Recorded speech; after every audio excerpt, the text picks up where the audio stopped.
बिस्मिल्लाहिर्रहमानिर्रहीम। मैं हूं आपका दोस्त टिका खान सानी और आज 16 मार्च 2021 है। नाज़रीन, आज वफाकी काबीना के इजलास में बड़े दबंग फैसले वज़ीर आज़म इमरान खान के सामने आए। एक तो वज़ीर आज़म इमरान खान ने अब फैसला कर लिया है कि फ्रंट फुट पे खेलना है और डट के खेलना है और खुली जंग लड़नी है। ये आज काबीना के इजलास में सबको वाज़े हो गया, सब वज़रा को पैगाम मिल गया कि अब पीछे नहीं हटना और बुज़दिली किसी ने नहीं दिखानी, बल्कि अब हर इदारे को ठीक करना है, चाहे पीडीएम हो, अपोजिशन हो या फिर हुकूमती इदारे हों, रियासती इदारे हों। उनके साथ अब हुकूमत जो है वो अब खुलकर ऐसे इदारे जिनको जो मुतनाज़ा हुए हैं ख़ासतौर पे अपने फैसलों के हवाले से, अब उनको ठीक करने की बारी आ गई है। तो वज़ीर आज़म इमरान खान ने आज इसके अलावा दीगर अहम फैसले किए। मैं तमाम तफसीलात आपने वैसे तो देख ली, लेकिन मैं अंदरूनी कहानी बताऊंगा जो आप तक नहीं पहुंची। एक तो मैं नाज़रीन बताऊं, वज़ीर आज़म इमरान खान ने जब इजलास शुरू हुआ तो सबसे पहले इलेक्शन रिफॉर्म्स की बात की, और इसी हवाले से आज चूँकि जब इलेक्शन की बात होती है तो बहुत ही सीनियर जर्नलिस्ट हमारे दोस्त अदील वड़ाइच ना हो तो मज़ा नहीं आता। अदील वड़ाइच ने इलेक्शन कमीशन को बीट बनाया और इनसे ज़्यादा इलेक्शन कमीशन की अंदरूनी कहानी या इलेक्शन रिफॉर्म्स हों या फिर कोई भी इंतखाबात हों, उनका ढांचा हो, फैसले हों, शायद ही कोई रिपोर्टर जानता हो। इन्होंने बीट बनाया। अब मैं बात करता हूँ दूसरी तरफ, आज काबीना के इजलास में अदील वड़ाइच साहब की राय भी इसमें शामिल की जाएगी और आपको बताएंगे कि इलेक्शन कमीशन से क्या गलतियां हुई जिस पर वज़ीर आज़म इमरान खान और उनकी काबीना अब सीख पा है और तहफ़्फ़ुज़ात का इज़हार कर रही है। अब आइएगा, मैं काबीना के इजलास की तरफ जाता हूँ। आज काबीना के इजलास में वज़ीर आज़म इमरान खान ने पैगाम दे दिया है कि इलेक्शन कमीशन के फैसले उन्हें काबिल कबूल नहीं। वज़ीर आज़म ने कहा कि जब सुप्रीम कोर्ट ने एक जवाब फराहम कर दिया था, ऑर्डर दे दिया था कि सेनेट इंतखाबात को शफाफ बनाया जाए, तो फिर इलेक्शन कमीशन ने क्यों उस पर अमल नहीं किया? क्यों इलेक्शन कमीशन ने नोटिस नहीं लिया? जब यहाँ बाजार लगा हुआ था और बोलियां लग रही थी तो फिर इलेक्शन कमीशन ने क्यों नोटिस नहीं लिया? बार बार कहा गया, इलेक्शन कमीशन से मुतालबा किया गया कि वो नोटिस ले, लेकिन किसी किस्म की कोई इन्वॉल्वमेंट सामने नहीं। एक रवायती अंदाज में इलेक्शन हुआ और खामोशी थी इलेक्शन कमीशन की। तो दूसरी तरफ चूँकि हुकूमत ने अब ये मुतालबा भी पेश कर रखा है कि इलेक्शन कमीशन रिज़ाइन करे, तो प्राइम मिनिस्टर के इस फैसले को या हुकूमत के इस फैसले को पूरी काबीना ने इंडोर्स किया और वज़ीर आज़म के मौक़िफ़ की काबीना अरकान ने तायद की। वज़ीर आज़म के सामने मामला रखा गया बलूचिस्तान का कि बलूचिस्तान के हकूक़ के हवाले से सेक्रेटरीज जा रहे हैं तो वज़रा क्यों नहीं? तो प्राइम मिनिस्टर ने मलिक अमीन असलम की इस तजवीज़ को सराहा और फौरी तौर पर हुक्म दिया कि तमाम वज़रा जो हैं वो मरहलावार हर महीने बलूचिस्तान का विज़िट करें। बलूचिस्तान का अमली तौर पर उनकी महरूमियाँ दूर करना होगी। वहाँ सनोबर के दरख्त हैं 5000 साल पुराने, इंटरनेशनल एसेट है, ये पूरी दुनिया की नज़र है उसके ऊपर, वो ख़त्म हो रहे हैं, ईंधन लोग इस्तेमाल कर रहे हैं उसका। तो प्राइम मिनिस्टर ने आज हुक्म दिया है कि वहाँ पे भी गैस फराहम की जाए ज़ियारत में लोगों को, ताकि सनोबर के कीमती दरख्त, कीमती सासा हमारा बच सके। तो प्राइम मिनिस्टर नई नस्लों का सोच रहे हैं। इसके अलावा आज प्राइम मिनिस्टर ने यह भी कहा कि चाहिए था इलेक्शन कमीशन को टेक्नोलॉजी का, जदीद टेक्नोलॉजी का इस्तेमाल करते।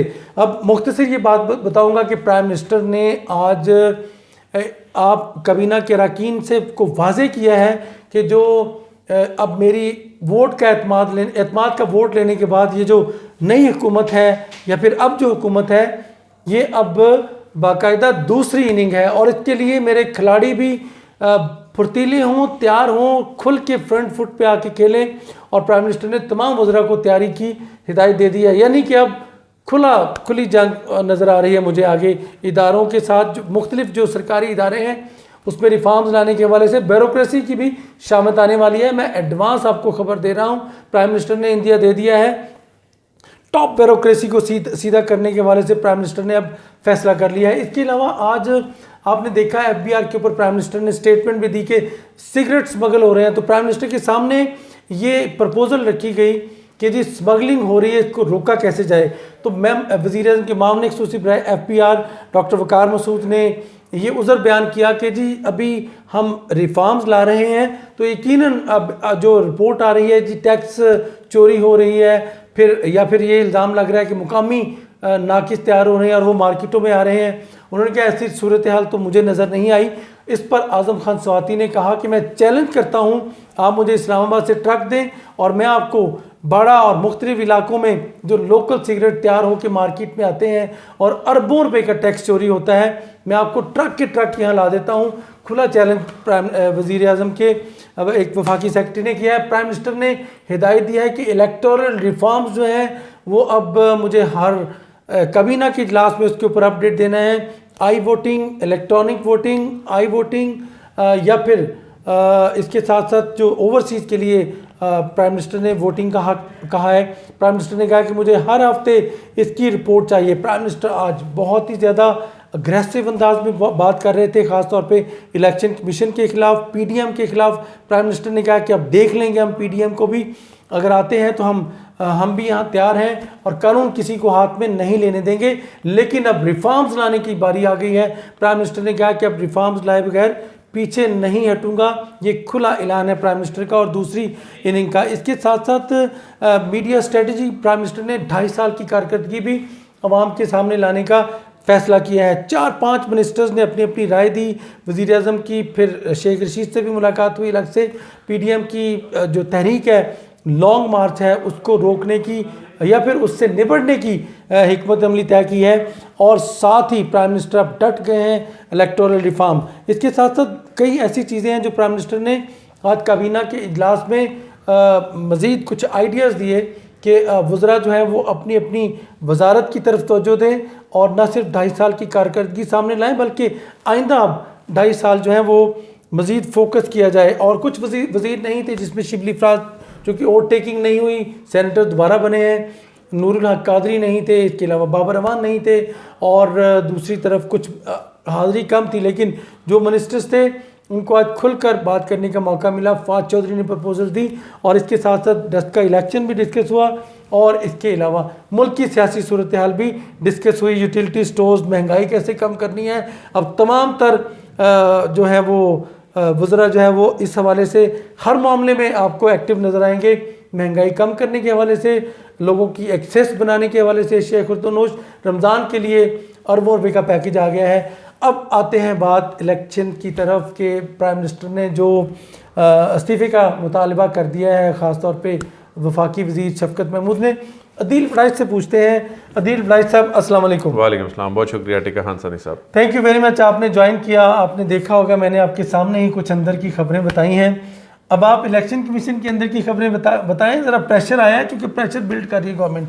देखें, इलेक्शन कमीशन ऑफ पाकिस्तान अभी गुज़िश्ता रोज़ जब ये शफकत महमूद और फवाद चौधरी और शिबली फराज की प्रेस कॉन्फ्रेंस आई तो टिका खान सानी साहब इलेक्शन कमीशन ऑफ पाकिस्तान पर अदम एतमाद हुकूमत ने कर दिया। बहुत बड़ा फ़रीक है हुकूमत। पाकिस्तान तहरीक इंसाफ एक बड़ी सियासी जमात है, उसने एक इंस्टीट्यूशन पर अदम एतमाद कर दिया है और अब उस इंस्टीट्यूशन का रिस्पांस जो है वो दरकार है कि वो इस पे क्या कहता है और रिस्पांस तो देना पड़ेगा।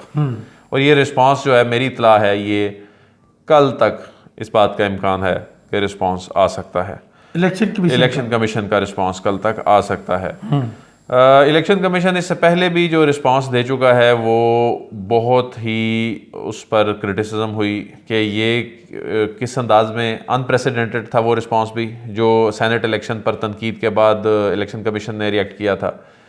तो अब लड़ाई तो शुरू हो गई है, लड़ाई शुरू हो गई है और इस मामले पे मैं समझता हूँ कि हुकूमत जो है ना एक मजबूत फरीक के तौर पे सामने खड़ी हुई है। अदील वलायत साहब, अब प्राइम मिनिस्टर ने ये वाजे कर दिया है, हुकूमत रहे ना रहे निज़ाम बदलेगा। इलेक्शन कमीशन के साथ अगर जो महाज शुरू किया, बड़ा सोच समझ के कैलकुलेटेड किया है, नुकसान किसको हो सकता है? देखें, इसमें मैं समझता हूँ कि नुकसान अल्टीमेटली जो है ना लोग समझ रहे हैं हुकूमत को होगा, हुकूमत को नहीं होगा। इससे मैं समझता हूँ कि बहसीयत इंस्टीट्यूशन इलेक्शन कमीशन को हुआ है कि उस पर अदम एतमाद पहली मरतबा ऐसा। आसानी साहब, आपको भी माशाल्लाह तकरीबन 2 दहाइयाँ हो गई हैं सहाफ़त करते हुए, आपने पहली मरतबा देखा होगा कि कोई हुकूमत एक इलेक्शन कमीशन ऑफ पाकिस्तान पर अदम एतमाद कर रही है। और इलेक्शन कमीशन ऑफ पाकिस्तान जो ज़ाहिर एक आइनी इदारा है, इसके अपॉइंट करने वाली हुकूमत ही है अपोजिशन के मशवरे से, लेकिन इसको ज़ाहिर है घर भेजना जो है वो हुकूमत के इख्तियार में नहीं है। वो इनके आर्टिकल 209 के तहत जिस तरह एक जज को निकालने का तरीका होता है, उसमें अब देखना यह है कि इलेक्शन कमीशन क्या स्टैंड लेता है। इलेक्शन कमीशन बज़ाहिर ऐसे ही लगता है कि जी वो इस पर कहेगा जी हमने अपनी आईनी जिम्मेदारी पूरी की, क्योंकि पहले उन्होंने ये बताया ना कि हमें पता है कि हमने क्या करना है, हमारी आईनी जिम्मेदारी क्या है, हमने। अब जो सूरत हाल है बड़ी बदल गई है। अब कैबिनेट, और ये आने वाले दिनों में ये सिलसिला चलता नजर आ रहा है, और हो सकता है प्राइम मिनिस्टर साहब भी किसी दिन अपनी स्पीच में कोई वो इस तरह की जो कल वुज़रा की जाहिर है जो कल वुज़रा ने बात की है, उन्होंने वुज़रा ने अपने इमाम पे तो नहीं की है, तो प्राइम मिनिस्टर ने। मैंने शफकत महमूद साहब का इंटरव्यू बाद में किया, आपने देखा होगा, आपने शेयर भी किया अपने फाल पे यूट्यूब में। अदील वड़ाई साहब, सॉरी मैंने आपको रोका इसलिए है, मैं पूछना चाह रहा हूँ कि प्राइम मिनिस्टर किस हद तक या हुकूमत किस हद तक आपको समझते हैं कि ये जस्टिफाई कर रही है कि वाकई इलेक्शन कमीशन गलत है? देखें, कौन गलत है कौन ठीक है, मैं समझता हूँ हम तो नहीं इस बहस में पड़ते, लेकिन जो सेनेट इलेक्शन से मुतल्लिक देखें, एक जो दहाइयों से होता चला आ रहा था ना, मंडी लगती थी अरबों रुपए, अब ये अवाम के साथ धोखा था, अवाम की आंखों में धूल झोंक के। और मैं हैरान हूं कि जितने जमहूरियत के दावेदार बैठे हुए हैं ये पार्लियामेंट में, पार्लियामेंट कर रहे होते हैं, ये सारे प्रोटेक्ट कर रहे थे कि नहीं जी वोटिंग सीक्रेट होनी चाहिए। और अब जब इनका अपना चेयरमैन सेनेट के मामले पे आया और अब इनको डंड पड़ा है, तो अब ये अब देखें, तो यही तो इमरान खान पहले दिन से कह रहे थे कि आप बंद नहीं करनी चाहिए। देखें, ये तो इन्होंने तस्लीम कर लिया कि इसका मतलब है प्रॉब्लम होती है। ये तो टिका खान सानी साहब इस वक्त इनको तनकीद करने का मौका इसलिए नहीं मिल रहा कि इनके अपने लोगों ने गलत मोहर लगा दी। अदरवाइज तो ये इल्ज़ाम लगाते थे इदारों पे, ये इल्ज़ाम लगाते थे हुकूमत पे, देखें जी ये बंदे तोड़ेंगे, ये करेंगे। हालांकि हुकूमत के लिए बंदे तोड़ना, हुकूमतों के लिए कोई भी हुकूमत हो, कोई मुश्किल काम नहीं होता बंदे में। तो इन्होंने नहीं किया, बल्कि अपोजिशन ने इनके बंदे तोड़े। और वज़ीर आज़म का जो ये स्टैंस था, वज़ीर आज़म का जो ये नैरेटिव था कि जी देखें इसमें हॉर्स ट्रेडिंग होती है, बंदे खरीदे जाते हैं, वो हुकूमत के साथ हुआ। और वो किसने किया, वो आपके सामने है।